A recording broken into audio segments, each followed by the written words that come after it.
Hi, today we're going to talk about the harder version of the earlier problem that we discussed, where you had two variables, normally distributed x and y, and this time we assume a correlation, which is non-zero, okay? And we're supposed to find out a bunch of properties that includes expectation of a linear combination of these variables, that includes 2x plus 3y, variance of 2x plus 3y, and the probability of 2x plus 3y being less than a constant, where basically c is a constant which is non-zero for our purposes. Okay, so let's get started. And before we get into the solution, it's best if you can pause the video and try to do it yourself. And you can use some of the hints that we basically shared in the earlier video, and the link is going to be in the description. So you can use that and try to solve this problem yourself. Okay, so I hope you got to the answer, but if you didn't, that's okay. We're going to do this together. So let's first just quickly revise a few things that we used last time. And I'm going to be using black color just to represent that. First of all, that if you have expectation of any bunch of things like, let's say, ax plus by, quickly that becomes expectation of ex plus b expectation of ey, right? This was the first property that we used, and why is true because expectation is a linear operator. Linear operations can go inside these combinations and can apply to individual variables. Second thing is that if you have a variance of ax plus by, it's an important formula to have is a square variance of x plus b square variance of y plus 2ab covariance of x and y. All right, so this is another property we're going to be using.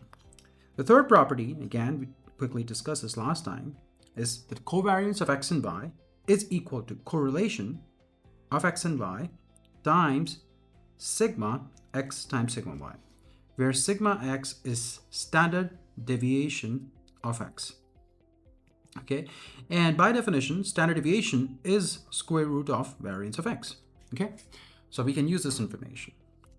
Finally, we also discussed that if you have two normally distributed variables, and if you form a linear combination of them, then ax plus by is a linear combination, then it's also normally distributed with a mean mu and variance sigma square. Okay, they're joint normal. When you combine them together, they become normal distribution again. All right, so again, now is a great time. Use these properties and just apply it. I think you can get to the answer now, so you can pause the video. All right, so I hope you got to the answer. In case not, that's all right. Let's quickly do this together. All right, so the first thing we understand is expectation of 2x plus 3y. This is the the linear combination we're talking about this time, and it's different from x minus 2y last time. And the interesting thing, look again here, is that x and y are normally distributed 0, 1. Correlation exists. This is correlation. Okay, rho is a representation of correlation here. So this is correlation of x and y. All right. So I think for expectation is pretty straightforward. You can apply 2 times expectation of x plus 3 times expectation of y. If you look at x and y, they're normally distributed with mean 0 and variance 1. Okay, so given we have x and y normally distributed 0, 1, right? We can quickly say that expectation of x is equal to expectation of y is equal to 0. That's because that's just how they're distributed, right? Mean 0, that basically means expectation of x and y is 0. All right, so quickly we see this is equal to 0. Nice. Let's now come to the variance, okay? So the variance of 2x plus 3y. So again, I'm just going to be applying this formula as we saw here, right? And we can quickly apply this. We see that it's 2 squared times variance of x plus 3 squared times variance of y plus 2 into 2 into 3. This is 2 into a into b, as you see here. 2 into a into b. A and b are 2 and 3 here. So, you can substitute that and you get covariance of x and y. All right, so now what is variance of x, what's variance of y, and what is covariance of x and y, okay? So again, if you see here, x and y are normally distributed, mean 0 and variance 1. So it's given. So the variance of x and y is given, okay? So variance, if I have to use a different color, I can quickly say, okay, or maybe just same color. Variance of x is equal to 1 is equal to variance of y. And we're going to use this property here, which is covariance of x and y is correlation of x and y times the standard deviation of x and y. And what is standard deviation? Well, it's by definition square root of variance of x. because no, sigma x is square root of variance of x, sigma y is square root of variance of y. And we are given that variance of x and variance of y is equal to 1. So naturally, what that means is you have sigma x is equal to 1 is equal to sigma y. Okay? Because it's 1 square root of 1 is 1. Cool. So let's apply this. So you have 2 square times 1 plus 3 square times 1 plus 2 into 2 into 3 into rho, the correlation, right? Times these two numbers is 1. And we are given correlation is rho. Okay, so it's a random variable. I mean, it's not a random variable, but it's a constant which we don't know the value of. So this certainly becomes 4 plus 9 plus 12 rho. So this is 13 plus 12 rho. Now this is variance of 2x plus 3y. Okay. All right, nice. So the third part is probability of 2x plus 3y less than a given value c, right? So here, if you remember from the last problem, you can let z to be 2x plus 3y, and if x and y is normally distributed, then linear combination is also going to be normally distributed, right? With mean mu and variance sigma square. And if you notice now, in the first two parts, we're actually computing mean mu here, the expectation of x plus by, here expectation of 2x plus 3y, and variance is 2x plus 3y, we just computed this is 13 plus 12 rho, okay? So we know this is going to be a normally distributed variable with mean 0 and variance 13 plus 12 rho, okay? And now you have a normal distribution. And so now, in these type of problems, you would be given the cumulative distribution function of a standard normal. So you would have to work with that, okay? Now, if you see here, z is not a standard normal, right? So we got to do something about it. But if you check, variance of any variable, let's say I say multiply with a constant, for example, t, then it's going to be t squared times variance of z, okay? Now, if I let t to be equal to 1 over square root of 13 plus 12 rho, and you'd be like, how did you come up with this t? Well, pretty simple. The t is going to get squared, as you see here. The t is going to be squared here. So we need something that when it comes out of this, when it comes on the right hand side, it basically divides the variance of z by this number, so that eventually the variance of this new variable that the scaled variable that we're trying to create is equal to 1. So the standard normal, right? So what you see is, now if I say variance of zt is t squared, which is 1 over 13 plus 12 rho, times variance of z. Variance of z, as you see here, is 13 plus 12 rho. You see it's times 13 plus 12 rho, right? So it cancels off, it's equal to 1. And if somebody says, hey, is mean also equal to 0? Well, the expectation is also equal to 0. It can be easily seen that it is actually equal to 0. So because the t is going to come out, it's a constant, expectation of z, it's already 0, we know it from the distribution here, and so therefore you see it's going to be 0. All right, so what we see now is z over square root of 13 plus 12 rho is going to be a standard normal distribution, okay? And now we can work with this standard normal distribution using the cumulative distribution function, right, CDF of standard normal. All right, so now let's see what are we given in the problem. So the problem was like, okay, you have to figure out probability of 2x plus 3y less than c, okay? And we had we knew that z is equal to 2x plus 3y, okay? So if I write this equation like this, 2x plus 3y less than c, I can also say 2x plus 3y, which is equal to z, okay? And if you scale this by 13 plus 12 rho, both sides,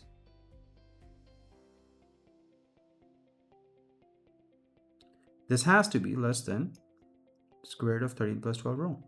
I'm just, scaling the inequality by a positive number, right? And why is it positive? Because even if, let's say, the maximum value of correlation can be -1, still the denominator is going to be positive number, right? Okay. And of course, if the correlation is greater than -1, it's still going to be positive. All right, so we see that, okay, the probability of z less than c is the same as, I mean, you know, it's going to be the same as probability of z divided by 13 plus 12 rho divided by, you know, less than, if I basically scale both sides by this number. And here comes the magic, because this thing is standard normal, right?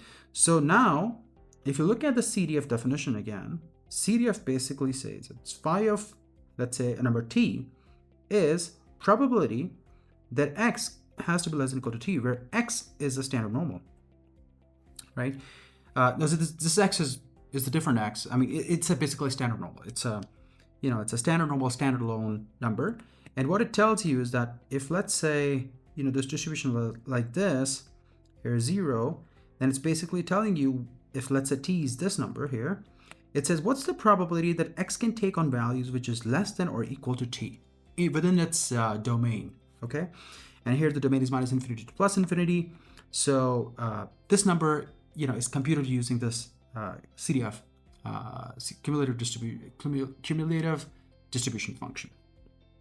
Okay, nice. So we have this. So, but this is only available for standard normals. And now we have got a standard normal here, as we just shown. So right away you can see, if you just let t to be equal to c over 13 plus 12 rho, you can get your answer is going to be c over, if you let this to be this is probability that z over square root of 13 plus 12 rho is less than c over square root of 13 plus 12 rho, right? So this is essentially mapping a standard normal, you know, converting a z to standard normal, and then finding out what's the probability, you know, that z is less than c in the form of, you know, if you scale the z by this number right here, then basically z becomes a standard normal, and then your inequality is just, you know, scaled down, and then you can use the CDF right away. Okay. All right. So I hope you got the answer. If you did, that's great. And if you liked the video, please do make sure to hit the like button, to subscribe to the channel if you're not already, and also comment below about your how did you find this problem to be. And I hope it was easy, given we did a simpler version last time. And I would highly appreciate if you also share it amongst your network, okay? And we'll see you in the next video. Now I'm going to be talking about the video in the Hindi. So stay tuned if you know Hindi, or if you like to listen to this question, how it's done in Hindi. Namaste. आज हम सवाल करने वाले हैं x और y normally distributed है, but इस बार हम कोरिलेशन लाने वाले हैं प्रॉब्लम में. एंड लास्ट टाइम अगर आपने मेरी वीडियो नहीं देखी है तो प्लीज़ डिस्क्रिप्शन में देखिएगा, उसका लिंक दे रखा है. आप उस अगर प्रॉब्लम को देखेंगे तो ये प्रॉब्लम काफ़ी इजी होगी एज़ कम्पेयर टू आपने जो प्रॉब्लम अगर लास्ट टाइम नहीं देखी तो ये आपके लिए नाइटमेयर बन सकती है. तो पहले ही मैं आपको सजेस्ट करूँगा, प्लीज़ पहले इस वीडियो को देखिएगा, फिर इस वीडियो को देखिएगा, बहुत ईजी रहेगा. बट अगर आप डायरेक्टली जंप भी करना चाहते हैं तो आइए, तब भी आप सवाल कर सकते हैं, इतना भी हार्ड नहीं है. तो देखिए हो क्या रहा है यहाँ पे दो वेरिएबल्स है x और y, नॉर्मली डिस्ट्रीब्यूटेड 0 1. इसका मतलब क्या हुआ, इनका एक्सपेक्टेड वैल्यू 0 है और वेरिएंस 1 है, राइट. और एक चीज़ दे रखी है कि कोरिलेशन भी है इस बार इन दोनों के बीच में, राइट. एक कोरिलेशन दे रखा है रो जो कि नॉन जीरो है. हमसे पूछा गया है 2x प्लस 3y की एक्सपेक्टेड वैल्यू बताइए, वेरिएंस बताइए 2x प्लस 3y का, और प्रोबेबिलिटी बताइए that 2x plus 3y is less than c. अब c अगेन एक कांस्टेंट है विच इज नॉन जीरो. तो अब आप इस सवाल को कैसे करेंगे. पहले तो मैं आपको बोलूँगा कि अगेन पॉज करिए वीडियो को और कोशिश करिए कि आप इस क्वेश्चन को खुद सॉल्व कर सकें. और अगर आपसे नहीं होता है तो फिर अभी मैं आपको 2-3 हिंट्स बताऊंगा, उसको यूज़ करके फिर सॉल्व करने की कोशिश करिएगा, ठीक है. तो कोशिश करिए. ओके, आई होप आपसे सवाल हुआ, नहीं हुआ कोई बात नहीं, अभी हम हिंट्स पे देखते हैं एक बार क्या क्या हिंट्स हैं. तो अगेन ये कुछ मैं बोलूँगा, ये कुछ अभी जो हम करने वाले हैं ये कुछ प्रोबेबिलिटी की फॉर्मूलेज हैं जो आपको याद होने चाहिए, और स्टेटिस्टिक्स के भी, कि अगर मेरे लिए कोई भी मेरे वेरिएबल है एंड यहाँ पे मैंने लीनियर कॉम्बिनेशन लेता हूँ, एक्स और वाई मेरे वेरिएबल्स हैं, ठीक है. इसका कोई डिस्ट्रीब्यूशन प्रॉपर्टी कुछ ऐसा लेना देना नहीं है. तो इसकी जो एक्सपेक्टेड वैल्यू है वो होती है a times expected value of x plus b times expected value of y. Okay, so expectation एक लीनियर ऑपरेशन है, वो अंदर चले जाता है, कॉन्स्टेंट्स बाहर आ जाते हैं, a और b कॉन्स्टेंट्स हैं, a and b are constants and x and y are variables, random variables basically, ठीक है. तो बेसिकली ये एक्सपेक्टेशन का फॉर्मूला हो गया. दूसरा हो गया वेरिएंस का, ax प्लस बी वाई. तो ये हो गया basically a square variance of x plus b square variance of y plus 2ab को variance of x and y. Okay, so a square variance of x plus b square variance of y plus 2ab को variance of x and y. Okay, अगर आपको basically और भी fundamentals में जाना है तो प्लीज़ कमेंट करना, मेरे को एक अलग से इसका वीडियो बनाना पड़ेगा कि जहाँ पे मैं आपको वेरिएंस, एक्सपेक्टेशन और कोवेरिएंस इन सबको फिर से एक बार ब्रेक डाउन करके समझा सकता हूँ। बट प्लीज़ उसके लिए आपको बोलना पड़ेगा, मुझे फीडबैक देना पड़ेगा, तभी मेरे को उस चीज़ का आइडिया मिलेगा क्या मुझे उसकी वीडियो बनानी है नहीं बनानी है। ठीक है, वेरिएंस हो गया। अब हम बात करते हैं व्हाट इज़ कोवेरिएंस, क्योंकि अब ये कोवेरिएंस आ ही गया है और इसका कोरिलेशन से क्या रिलेशन है, बिकॉज आप देखेंगे कि क्वेश्चन में हमें कोरिलेशन दे रखा है। तो बेसिकली यहाँ पे क्या हो रहा है कि कोवेरिएंस को एक फॉर्मूला होता है जो कोरिलेशन से लिंक करता है, वो होता है covariance is correlation of X and Y times the standard division of X times the standard division of Y. ठीक है, sigma X sigma Y basically क्या है, स्टैंडर्ड डिवीजन है। Let's say sigma X is standard division of X, ये होता है square root of variance of X. Again ये बहुत 10th क्लास वाला फॉर्मूला, आई थिंक आपको पहले भी आता हुआ है। बट हाँ, आपको वेरिएंस ऑफ एक्स अगर दे रखा है तो उसका स्क्वायर रूट लेके ही आप सिग्मा एक्स में यूज़ करेंगे। ठीक है, फाइनल चीज़ जो कि बहुत इंटरेस्टिंग है कि अगर आपको कोई भी लीनियर कॉम्बिनेशन है और यहाँ पे अब मैं डिस्ट्रीब्यूशनल एक प्रॉपर्टी डाल रहा हूँ। डिस्ट्रीब्यूशनल प्रॉपर्टी का मतलब होता है कि जो वेरिएबल्स हैं उस पर मैं एक डिस्ट्रीब्यूशन का कंस्ट्रेंट डाल रहा हूँ कि एक्स और वाई अगर नॉर्मली डिस्ट्रीब्यूटेड है, ठीक है, तो अगर मेरे नॉर्मली डिस्ट्रीब्यूटेड हैं, let's say for in this particular case normal distributed 0 1 मतलब स्टैंडर्ड नॉर्मल्स हैं, तो ये मेरा जॉइंटली नॉर्मल होता है, राइट। ये मेरा जॉइंट नॉर्मल होगा, इसका एक मीन होगा, एक वेरिएंस होगा। ठीक है, वो मीन वेरिएंस अभी हम देखेंगे क्या होने वाला है, बट ये जॉइंटली नॉर्मल का मतलब क्या हो गया कि ये नॉर्मली डिस्ट्रीब्यूटेड ये भी होगा एक लीनियर कॉम्बिनेशन का। ठीक है, तो ये हिंट्स है, आप इनको यूज करिए और इसके साथ आप सॉल्व करने की कोशिश करिए। एंड आप ये देख सकते हैं कि फर्स्ट और सेकंड पार्ट तो डायरेक्टली हो जाएगा यहाँ पे एक्सपेक्टेशन और वेरिएंस लगा के। थर्ड पार्ट में आपको थोड़ा सा दिमाग और लगाना पड़ेगा, तो कोशिश करिए इस सवाल को सॉल्व करने की। ओके, सो आई होप अब आपका ये सवाल हो गया होगा, अगर नहीं हुआ कोई बात नहीं, अभी से हम जल्दी से सॉल्व करने की कोशिश करते हैं। ओके, तो पहला पार्ट है एक्सपेक्टेशन ऑफ 2x + 3y। ठीक है, अभी हमने फॉर्मूला देखा था, कॉन्स्टेंट्स बाहर, एक्सपेक्टेशन वेरिएबल्स पे लग जाएगा डायरेक्टली। एंड अब बात आ जाती है कि एक्सपेक्टेशन ऑफ एक्स और वाई क्या है। तो अगर आप ऊपर जाते हैं, अगर आप ये देखते हैं, ये नोटेशन का मतलब होता है कि expectation of X is equal to expectation of Y is equal to 0। क्यों? क्योंकि देखिए एक्स और वाई दोनों नॉर्मली डिस्ट्रीब्यूटेड हैं 0 1 के साथ। नॉर्मल डिस्ट्रीब्यूशन में 2 पैरामीटर से ही पूरा डिस्ट्रीब्यूशन डिफाइन हो जाता है। इसका मतलब कि अगर मैं आपको मीन और वेरिएंस दे दूं, आप नॉर्मल डिस्ट्रीब्यूशन पूरा प्लॉट कर सकते हैं। ये नॉर्मल डिस्ट्रीब्यूशन की एक प्रॉपर्टी है। बट एनीवेज, इसका मतलब यहाँ पे जब भी नॉर्मल डिस्ट्रीब्यूशन आप देखेंगे तो पहला पैरामीटर, जो पहली वैल्यू है, वो आपका मीन होता है, दूसरी वैल्यू आपका वेरिएंस होता है। तो आप यहाँ पे देख सकते हैं कि एक्सपेक्टेशन ऑफ एक्स और वाई दोनों 0 है और वेरिएंस भी दोनों का बराबर है, क्योंकि सवाल में ऐसा दे रखा है, और वो है 1। ठीक है, अब अगर कोई बोलता है कि स्टैंडर्ड डिवीजन एक्स निकाल दो, क्योंकि साथ में अभी वेरिएंस देख लिया तो स्टैंडर्ड डिवीजन भी निकाल लेते हैं, तो वेरिएंस ऑफ एक्स का स्क्वायर रूट ले लिया इज इक्वल टू 1, और यही आपका स्टैंडर्ड डिवीजन ऑफ वाई भी होगा, क्योंकि दोनों का वेरिएंस सेम है। ठीक है, ग्रेट। अब आप देखेंगे कि एक्सपेक्टेशन दोनों का 0 है, तो सडनली ये तो हो गया 0, आपका first part done. Second part, variance of 2x + 3y, तो ये हो गया 2 square variance of X, again ax + by का variance, a square variance of a square into variance of x plus b square into variance of y plus 2 into a into b times covariance of X Y. ठीक है, तो 3 square variance of y plus 2 into 2 into 3 covariance of X and Y. Okay, अब covariance of X and Y क्या है, क्योंकि तो दे नहीं रखा डायरेक्टली, तो हमें एक और प्रॉपर्टी बता दी कि कोवेरिएंस ऑफ एक्स और वाई होता है correlation of X and Y times sigma X sigma Y. ठीक है, ये आपका सिग्मा एक्स ही दे रखा है, इसको सिग्मा एक्स या सिग्मा वाई या स्टैंडर्ड डिवीजन बोलो, एक ही बात है। ठीक है, तो आपको पता है कि दोनों की वैल्यू है 1, तो सडनली ये वाली टर्म्स तो आपकी गायब होगी, बिकॉज मल्टीप्लिकेशन में 1 आ गया, तो यहाँ पे कोवेरिएंस कोरिलेशन के बराबर है। ठीक है, ऐसे हमने निकाला। अगर मेरे नॉर्मल डिस्ट्रीब्यूशन में कुछ और वेरिएंस दे रखा होता 1 के अलावा, तो आप यहाँ पे डायरेक्टली रिप्लाई नहीं कर पाते, आपको सिग्मा से मल्टीप्लाई करना पड़ता। ठीक है, अब देखिए यहाँ पे कोरिलेशन ही दे रखा है रो के बराबर, तो मैं क्या करूँगा, डायरेक्टली सब्स्टिट्यूट कर सकता हूँ कोवेरिएंस को। वेरिएंस ऑफ एक्स और वाई तो मुझे पता ही है, यहाँ पे मुझे दे ही रखा है डिस्ट्रीब्यूशन से, अभी हमने निकाला, तो ये हो गया 4 + 9 + 12 टाइम्स रो, ये हो गया आपका 13 + 12 रो। ठीक है, variance of 2x + 3y, great, ये भी आ गया, बहुत अच्छी बात है, सेकंड पार्ट भी डन। आइए थर्ड पार्ट पे देखते हैं। यहाँ पे थोड़ी सी हमें जिम्नास्टिक्स करनी पड़ेगी। क्यों? आप पहले मान लीजिए late z be 2x + 3y। ठीक है, अब हमने एक और हिंट देखा था आखिर में कि linear combination of 2 normally distributed variables, जहाँ पे स्पेशली अगर मेरे एक्स और वाई दोनों नॉर्मल स्टैंडर्ड नॉर्मल्स हैं, अगर जो कि मेरे को यहाँ पे दे रखा है, तो ये भी जॉइंटली नॉर्मल होंगे और इनका लीनियर कॉम्बिनेशन भी एक नॉर्मल डिस्ट्रीब्यूटेड वेरिएबल होगा। ग्रेट, अच्छा, अब नॉर्मल डिस्ट्रीब्यूट होगा तो मैं मीन म्यू और वेरिएंस सिग्मा स्क्वायर से ऐसे पैरामीटराइज कर सकता हूँ, पूरा डिफाइन कर सकता हूँ। ठीक है, क्या है मीन, म्यू और सिग्मा स्क्वायर?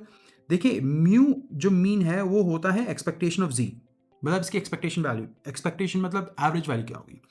तो expectation of this is expectation of 2x plus 3y। अब आप ये देख सकते हैं कि हमने फर्स्ट पार्ट में अभी कैलकुलेट करा है यहाँ पे, देखिए ये रहा, ठीक है। और अब साथ के साथ ये भी देख लीजिए कि हमने वेरिएंस भी निकाला है अभी, ठीक है। अब हम इनको यूज़ करने वाले हैं, ये हमें पता है 0, तो म्यू आ गया 0।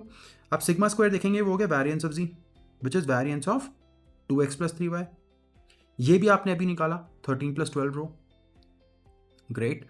तो आपका जो z है वो डिफाइन हो गया नॉर्मल डिस्ट्रीब्यूशन 0 और 13 प्लस 12 रो से, ओके नाइस, बहुत बढ़िया। अब मेरे को क्या निकालना है, मेरे को निकालना है probability of 2x plus 3y less than c, जो कि मैं बोल सकता हूँ probability of z less than c है, ठीक है। अब z को लेस देन c है। अब आपको यूजुअली एक फंक्शन दिया जाता है जिसे कहते हैं cumulative distribution function of standard normal. Standard normal मतलब अगर मैं इसमें t, लेट्स से मैं एक क्यूमुलेटिव, हाँ मतलब इसका मतलब ये हो गया कि लेट्स से अगर मैं 5t बोलता हूँ, इसका मतलब है प्रोबेबिलिटी कि एक मेरा standard normally distribute variable less than equal to t हो। इसका मतलब ये हुआ कि लेट्स से अगर आपकी ये ऐसा डिस्ट्रीब्यूशन था, थोड़ा सा अच्छे से बना लेते हैं, लेट्स से आपका डिस्ट्रीब्यूशन ओके कुछ ऐसा था, ठीक है। अब इसमें ये बेसिकली वैल्यू t होगी। ये कहता है कि अगर मेरा ये x है और ये बेसिकली मेरा y एक्सेस है, ये x एक्सेस है, ठीक है। तो अगर मेरा ये x है, ठीक है, x less than equal to t की जो प्रोबेबिलिटी है वो एरिया अंडर द कर्व आ जाता है पूरा का पूरा, क्योंकि प्रोबेबिलिटी आपका प्रोबेबिलिटी डेंसिटी फंक्शन है, ठीक है। तो cumulative distribution function by definition यही होता है। मैं यहाँ पे रिवाइज कर रहा हूँ, कोई एक्सप्लेन नहीं कर रहा हूँ। अगर आपको स्पेशली इसके लिए वीडियो चाहिए तो प्लीज़ मुझे बताना, मैं बेसिक्स कवर कर सकता हूँ, कोई प्रॉब्लम नहीं है। तो यहाँ पे मेरे को CDF दे रखा है स्टैंडर्ड नॉर्मल का, ठीक है। स्टैंडर्ड नॉर्मल मतलब यहाँ पे x जो होगा वो नॉर्मल डिस्ट्रीब्यूटेड होना चाहिए 0 1 के बीच में। अब यहाँ पे x ये क्वेश्चन वाला x नहीं है, कोई भी जनरल x है। आप यहाँ पे t भी ले सकते हैं, m भी ले सकते हैं। मैं सिर्फ एक general standard normally distributed random variable का प्रोबेबिलिटी डिस्ट्रीब्यूशन फंक्शन दिखा रहा हूँ आपको, और उसका हम क्यूमुलेटिव डिस्ट्रीब्यूशन फंक्शन यूज़ करने वाले हैं। बिकॉज आप अगर नॉर्मल डिस्ट्रीब्यूशन के साथ थोड़ा भी खेला है आपने, तो आप दिख जाएगा कि आपको टेबल्स में यही दे रखा होता है, ठीक है। अब आपको स्टैंडर्ड नॉर्मल यूज़ करना है। अब प्रॉब्लम क्या है कि जी को अगर आप देखते हैं तो इसका म्यू तो 0 है, बट इसका वेरिएंस 1 नहीं है। तो सारी प्रॉब्लम यहाँ पे आ जाती है। इसलिए आप डायरेक्टली ये नहीं कह सकते कि हाँ इसका आंसर होगा five is equal to C. इसका answer five is equal to C नहीं होगा, बिकॉज इसका वेरिएंस 1 नहीं है। तो सारा खेल है अभी इसका वेरिएंस 1 कैसे करने का। अब ये देखिएगा, तो हम क्या करने वाले हैं, कुछ चीज़ देखते हैं। अगर लेट्स से मैं जी को एक किसी भी कांस्टेंट के साथ मल्टीप्लाई कर दूं, टी यहाँ पे मेरा कांस्टेंट है, तो आपको ये प्रॉपर्टी पता ही हो जाता है, T square into variance of G, ठीक है। टी मेरे कांस्टेंट है। अब मैं टी ऐसा चूज करने वाला हूं जिससे मेरा variance of Z times T square is equal to 1 हो जाए, ठीक है। तो आप देखेंगे, लेट्स से अब इसको कंप्यूट करना है। जी का वेरिएंस मुझे पता है 13 प्लस 12 है, ठीक है, इज इक्वल टू 1 चाहता हूं मैं। तो इसका मतलब टी देख सकते हैं प्लस माइनस फॉर्म लेगा स्क्वायर रूट के साथ 1/12, ठीक है। मैं एक सिंपल रखता हूं, मैं इसको टी को अगर मैं एज्यूम कर लेता हूं, मेरे को अपना काम करना है, तो मैं ऐसे कर सकता हूँ 13 प्लस 12 रो से मेरा काम हो जाएगा यहाँ पे। क्यों, जैसे आप टी स्क्वायर करेंगे 1/13 प्लस 12 हो जाएगा, और आपको पता है कि 13 प्लस 12 रो से जैसे ही 1 होगा तो यहाँ पे ये हो जाएगा 1, ठीक है। आई थिंक बहुत ईजी है ये भी सॉल्व करना। तो अब क्या हो गया, अब मुझे पता है कि अगर मेरे को इक्वालिटी जी लेस देन सी थी जो पहले, उसको अगर मैं स्केल कर दूँ दोनों तरफ से, square root of 13 plus 12 less than C 13 plus 12, ये बराबर है, और ये नंबर मेरा पॉजिटिव ही है। This number is greater than 0। क्यों, अच्छा सवाल है, क्योंकि ये कोरिलेशन है। कोरिलेशन की वैल्यू -1 से लेकर 1 तक ही जाती है। आप ये देख सकते हैं, प्रूव भी कर सकते हैं इसको। तो इसलिए बाय डेफिनेशन मिनिमम वैल्यू पे भी ये ग्रेटर देन 0 होगा, ठीक है। और ऑफकोर्स मैक्सिमम वैल्यू पे तो ग्रेटर देन 0 होगा ही होगा। तो अगर मेरे को जो ये निकालना था, ये कैसे निकालना था, आपको याद होगा प्रोबेबिलिटी में 2x plus 3y less than सी पूछा था। इसको हमने जी मान लिया, तो मैं ये इसको बोल रहा हूँ कि जी लेस देन सी है, ठीक है। अब मैंने इसको ही दोनों तरफ से एक पॉजिटिव नंबर से डिवाइड कर दिया है, तो ये तब भी इक्वालिटी सेम रहेगी, ठीक है, सॉरी इनइक्वालिटी सेम रहेगी। यहाँ पे बस यही हो रहा है, तो हमने इसको कर दिया। अब आप बोल रहे हो कि ये सब करने की क्या जरूरत है, क्यों ऐसे ही कर लेते हैं हम काम। तो देखिए अभी बताते हैं क्यों करने की जरूरत थी। अगर मैं इसको ये बोल रहा हूँ, अगर आप इसको ध्यान से देखते हैं, इसको ये जो नंबर होगा ये नॉर्मली डिस्ट्रीब्यूट होगा 0 1 के साथ, ठीक है। अब आप कहेंगे कैसे, देखो लेट्स से मैंने इसको टी मान रखा है यहाँ पे, ठीक है। तो expectation of T into Z is gonna be T times expectation of Z, because T एक कांस्टेंट है, और एक्सपेक्टेशन ऑफ जी ऑलरेडी 0 है, आप यहाँ पे देख सकते हैं, ठीक है, तो एक्सपेक्टेशन तो हो गया ख़त्म, एक्सपेक्टेशन तो दोनों का अभी भी ये 0 है। अब आप पूछेंगे variance of T into C, ये भी जस्ट हमने शो करा T square into variance of C which is equal to 1, ये अभी हमने प्रूव करा, बिकॉज जैसे आप टी स्क्वायर करेंगे डिवाइड में आ जाएगा यहाँ पे 13 + 12 रो के साथ, ठीक है, तो वेरिएंस भी 1 हो गया। तो आपको पता है कि t इंटू जी जो मेरा वेरिएबल है, जो कि basically z over square root of 13 + 12 rho है, ये मेरा नॉर्मली डिस्ट्रीब्यूटेड है 0 1 के साथ, ये स्टैंडर्ड नॉर्मल है। ग्रेट। अब मेरे को कोई बोलता है कि standard normal variable less than equal to certain value है, क्या होगा, सीधा CDF में डाल दो, सीधा का सीधा CDF में। तो यहाँ पे जो ये मेरी वैल्यू है ये आ जाएगी सीधा CDF में, यहाँ पे c over square root of 13 + 12 rho, that is your correct answer. अगर आपको उसका आंसर आ गया तो बहुत अच्छा, बिकॉज ये आपको मतलब एक सॉलिड क्वेश्चन है। ये नॉर्मल डिस्ट्रीब्यूशंस के क्वेश्चंस आपको बाय डेफिनेशन आपको अब मिल ही जाते हैं ऑनलाइन असेसमेंट्स में, कई सारे सेल साइड बैंक्स में मिलेंगे, आप डेटा एनालिटिक्स रोल्स में जाएंगे उसमें भी मिल सकते हैं, बिकॉज ये डेटा का ही सवाल है सारा। डेटा डिस्ट्रीब्यूशन नॉर्मल डिस्ट्रीब्यूशंस हो सकते हैं, और आपको ऐसे डिस्ट्रीब्यूशंस को हैंडल करना मतलब थ्योरेटिकल लेवल पे भी आना चाहिए। तो आई होप आपको ये वीडियो अच्छी लगी हो, अगर लगी हो तो लाइक करना, सब्सक्राइब भी कर लेना चैनल को अगर अभी तक नहीं किया है, और अपने नेटवर्क में प्लीज़ ज़रूर शेयर करना, बिकॉज आप इस वीडियो को देखते हैं, मेरे को मोटिवेशन मिलता है, वॉच टाइम बढ़ता है, एल्गोरिथम पिकअप करता है, एंड चैनल को सपोर्ट मिलता है। आई नो आप में से काफ़ी स्टूडेंट्स भी हैं, या फिर क्वांट एस्पिरेंट्स हैं, या फिर डेटा एनालिटिक्स एस्पिरेंट या टेक एस्पिरेंट, जो भी हैं आप, प्लीज़ आप अपना पार्ट अगर आप करेंगे, सपोर्ट करेंगे, तो मेरे को इससे काफ़ी हेल्प होगा, मैं जल्दी जल्दी वीडियोस आने की पूरी कोशिश करूँगा। थैंक यू, नमस्ते।